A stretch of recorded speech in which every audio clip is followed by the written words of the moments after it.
Do you not like your mom?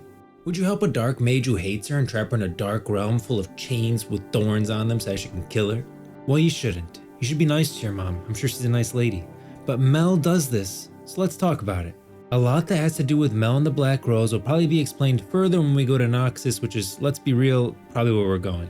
But I keep getting questions on it, and so I've decided I will evolve all those willing. And so prepare to be smacked with knowledge as I impart upon you the wisdom of a degenerate who has watched Arcane way too many times. And so, with a little knowledge of the Black Rose and referencing a few events from back in Season 1, we can answer what Ambessa stole from the Black Rose, why Kino was killed, what's the deal with the necklace, why Mel seems to help the Black Rose kill her mother, and what the Black Rose is really after. Let's rewind the clock. Mel is but a wee sprout and her mother is teaching her a lesson. We see this girl killed.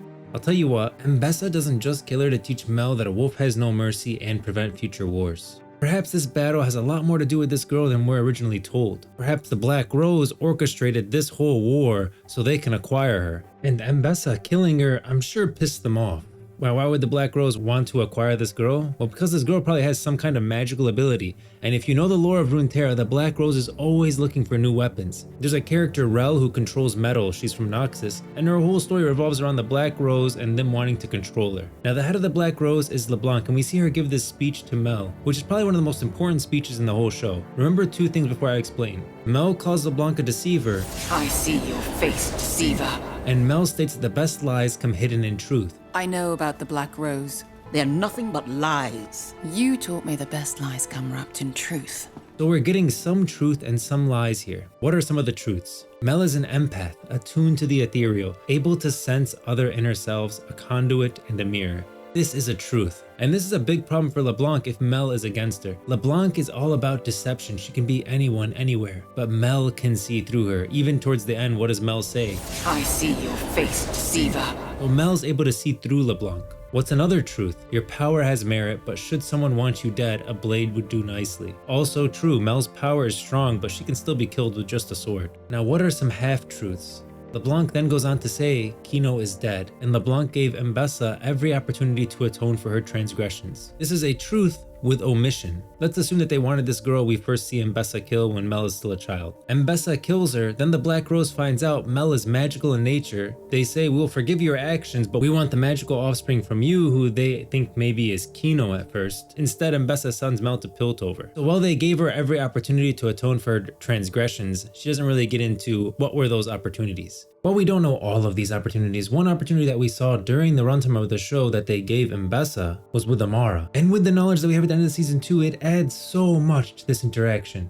What you've stolen is more precious than any gold.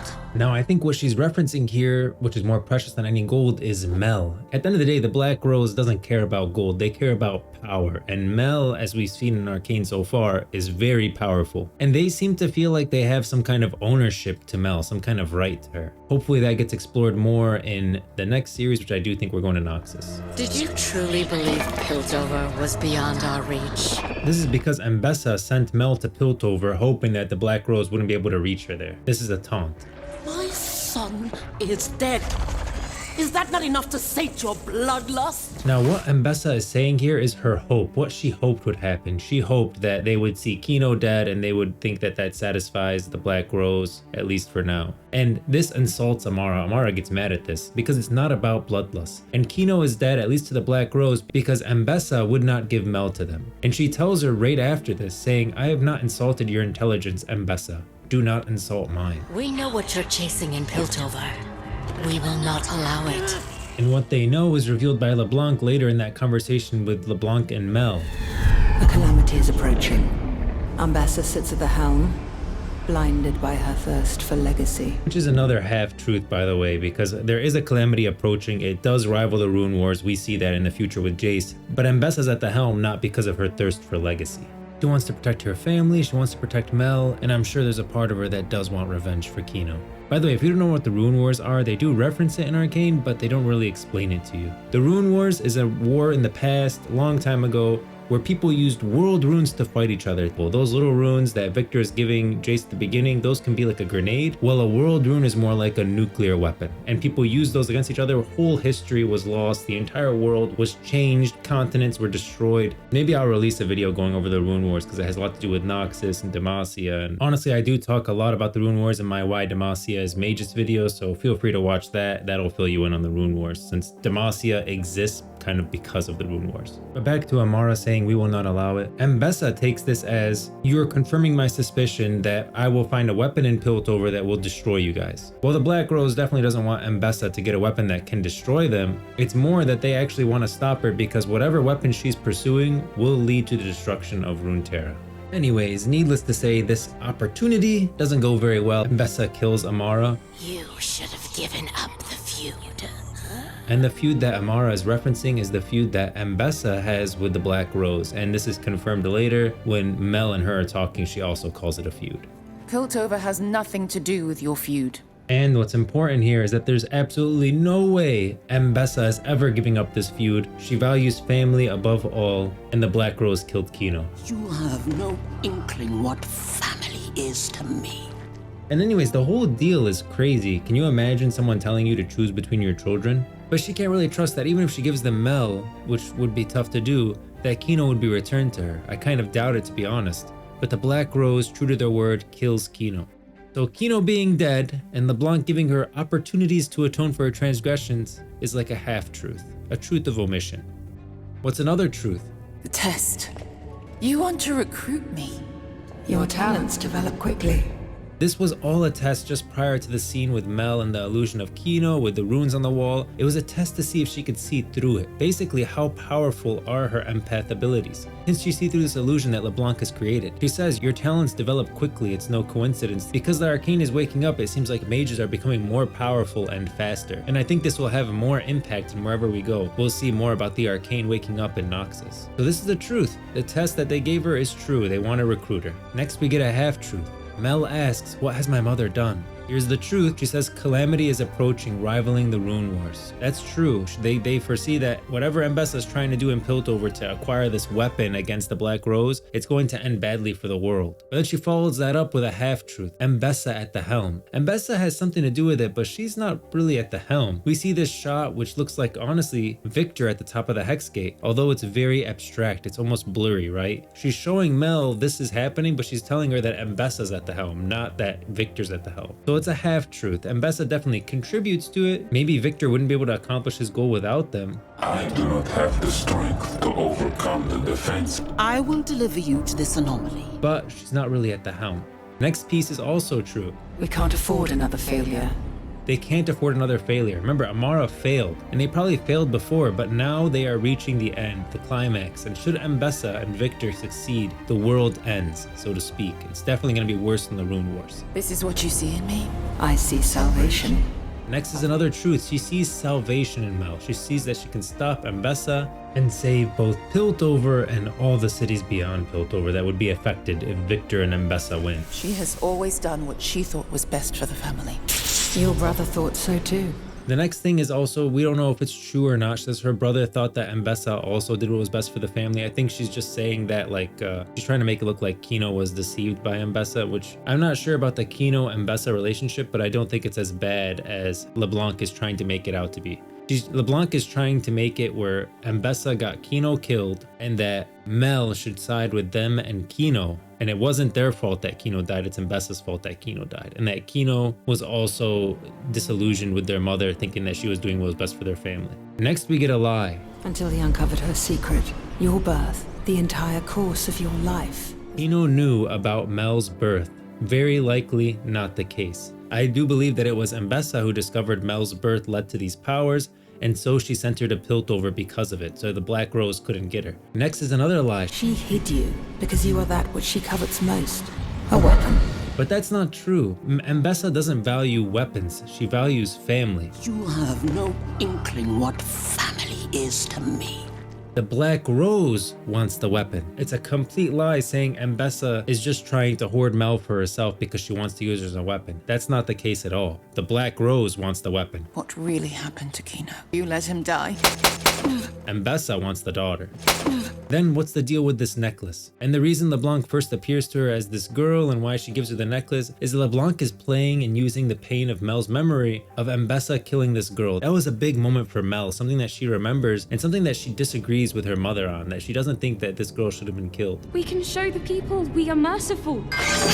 A wolf has no mercy. And LeBlanc is playing on that memory. That girl, this necklace, her death, she's trying to push Mel to help them to stop Ambessa. And the necklace that she's wearing now is meant to continue reminding her of this moment, of this point where she disagrees with her mother. And this necklace is magical, right? It's used to allow LeBlanc to trap Ambessa in that realm where Mel was trapped, this dark red realm full of chains. But Mel is powerful. She sees through all of this. She doesn't know yet if this dark future is real, but she knows she needs to stop her mother. She knows whatever her mother has planned for Piltover is not good, but she plans to also stop the Black Rose, and so she plays along. Mel leaves and we see a red-eyed raven, which anytime you see a red-eyed raven, that's Jericho Swain. What this means is that all of these events are taking place after the Ionian War, after the overthrow of Borum Darkwill. All you have to know about Jericho Swain is that he's got this demon arm and he has these ravens that he can summon and he sees through all of them. And know that Swain and LeBlanc are kind of rivals. They do not like each other. But he is watching all of this happen. I'm sure we'll see more Swain when we go to Noxus next. He's going to be a big player. Whether it starts with him having the demon arm or not, I'm not sure. But we're going to definitely see Swain and LeBlanc and their whole stories play out.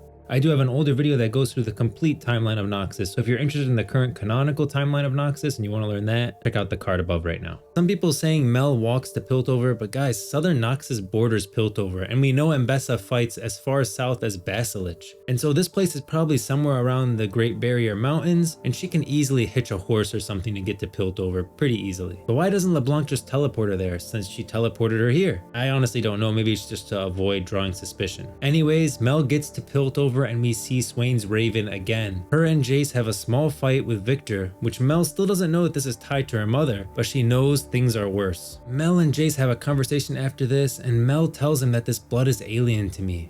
She has no idea who her father is. Right after this, she does head down to talk to her mother, and I'm surprised that it doesn't come up. She doesn't ask Ambessa who her father is or where this power comes from. But I don't think this is the last time we see Ambessa. I think we're going to see some flashbacks, especially if we're going to Noxus next. You're going to see Ambessa, you're going to see Kino. I don't think we're going to start at the same time that we're ending here. I think we're going to start actually earlier. Maybe it'll be a time skip over the Piltover timeline stuff, but I think we're actually going to start further back. And so you'll be seeing Ambessa and Kino again. And why doesn't Mel just take her necklace thing and trap Ambessa right here? The answer is she doesn't want to. Mel does not want to give her mother up to the Black Rose. That's why they have this conversation about Kino. And Ambessa is many things, but I do not think Ambessa is a liar. Basically, from this conversation, we understand the Black Rose manipulated Kino. And remember during the whole test that they thought that Kino could be this child? I think that's true. They thought Kino could be the child, but really it was Mel. And when they realized it wasn't him, they used him against Ambessa to force her to give them Mel. And when she refused, they killed Kino. Ambessa even says that she had to make this choice. I pray you never suffer the agony of being forced to forsake one child to save another. And Ambessa confirms that she didn't see Mel as a weapon because Mel offers her just that. I will join you.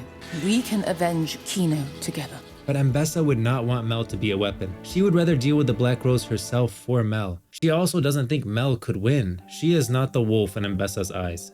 Yet. Still lack the wrath necessary to defeat an enemy like the Rose. And so she begins wrapping the Canik Rukern around her arm, which absorbs any magic against the person who wears it. But they walk out and Mel sees this new army. And her and Jace struggled against one. Piltover has no chance against an army. And this is probably where Mel starts to understand a little bit more on what LeBlanc meant by this future darker than even the Rune Wars and something that needs to be prevented. And she starts to see her mother as definitely contributing to this coming about. We then flip to the war and you can see Ambessa blocking Hextech shots from Caitlyn with the Canik Rukern. Piltover loses and Maddie, the Piltovan traitor for Noxus, lines up her shot on Caitlyn. She shoots. Mel doesn't just block the shot, she then puts Maddie in a ball so the bullet just bounces around until it kills her. Mel comes out and she's still trying to stop her mother peacefully. Remember, Mel never wants violence.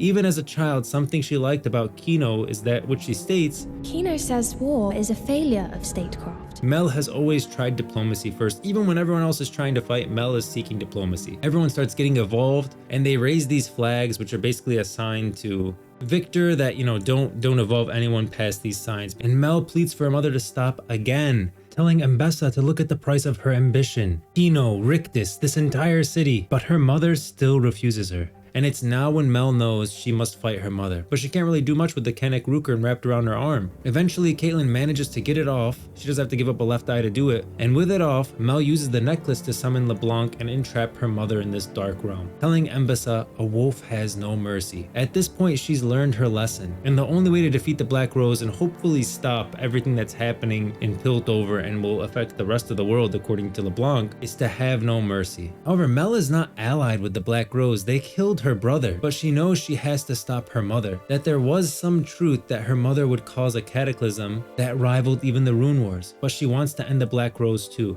And when we don't know exactly what's happening here, I think LeBlanc is extracting Ambessa's memories, her thoughts, everything, which would not be good for Mel either. I see your face, deceiver. Sly girl. Mel is able to see through even this illusion. Hopefully one day we'll see what Mel is seeing at this point with her eyes glowing. Maybe we'll have like a flashback where she can actually see through all of this. And Mel definitely hopes that she kills LeBlanc here, which maybe she thinks she did, but LeBlanc has faked her death before, and LeBlanc is definitely not dead here. We're gonna see her again in Noxus. But Ambessa looks at her and says, "You are the wolf." I don't actually think Mel knew her mother would die that quickly. I definitely think she thought it would weaken her mother, maybe not kill her though. She knew there was a chance, but it was the only way to defeat LeBlanc and stop her mother in one fell swoop. And the wolf has no mercy. After this, everyone starts becoming evolved. Even Mel, as powerful as she is at this point, is not immune to this, further confirming that LeBlanc was probably right to fear this moment. But Echo does his thing and Jason Victor bloop away. We see the Raven that followed Mel all the way here looking at Jace's hammer, probably trying to figure out what the heck is going on here. And then we flip back to Mel and she's on her way back to Noxus with her mother's army, and the Raven follows her back. And this Raven is definitely Jericho Swain.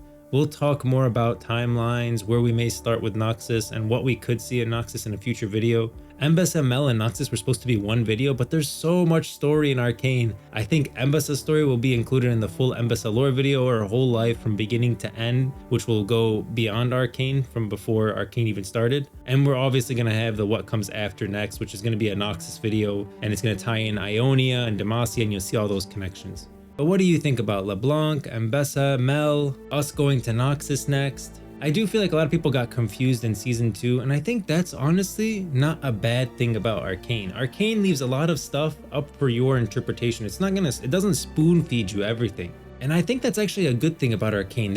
You're not reading people's thoughts. There's not a narrator telling you what you think and what you're seeing throughout the whole show, right? It's not like that. It's showing you the world and you have to look at it and think for yourself what's happening. I mean, someone could walk away from this all and think LeBlanc was a good person. Yeah, she was trying to stop Ambessa, but what did she do really bad for Mel? Nothing. I mean, hey, you could absolutely walk away from this thinking Ambessa was not bad. What was she trying to do? Protect her family at all costs. That's the best part about Arcane, is that it's not as direct. Nothing is black and white in Arcane. Every character is both good and bad. You can't say Victor is bad. He's not. He's got a lot of good qualities. You can see him like fighting off this condition the whole time, and that definitely changes who he is and makes him the person that he becomes. I think Victor is a lot better. I don't know. His endgame model was kind of trash. The first endgame model that they showed us, I think they're updating it now. I didn't really like his first League of Legends skin that they put out. I think his Wild Rift skin could use some improvements too. But this model here, when him walking in like this, freaking looks amazing. What are you guys talking about? He looks great. I don't know why people don't like this new Victor. I think this new Victor's awesome. I think the new Jace is awesome. This Arcane saved Jinx and Vi's character, in my opinion. Do I think Arcane would have been better without the timeline stuff? Absolutely. I do not like time travel. I wish they took a few points from Marvel. I think if you take away the time travel stuff, it's an even better show. But even with that, the show is amazing. I hope we don't see too much time stuff coming up in the future. I just want the show to be what it is. Like Noxus, I do not want to see any time travel, please. But what are your thoughts? What are your thoughts on Arcane? What are your thoughts on Mel, Ambessa? Do you think Ambessa should have stuck around? Do you think she would have been interesting to play out more in the future? I think we'll definitely get some flashbacks with her. I don't think she's gone forever. I think if we're going to Noxus, we're going to see some flashbacks with Ambessa. She dies here. That doesn't mean we're not going to see her again. Ambessa has a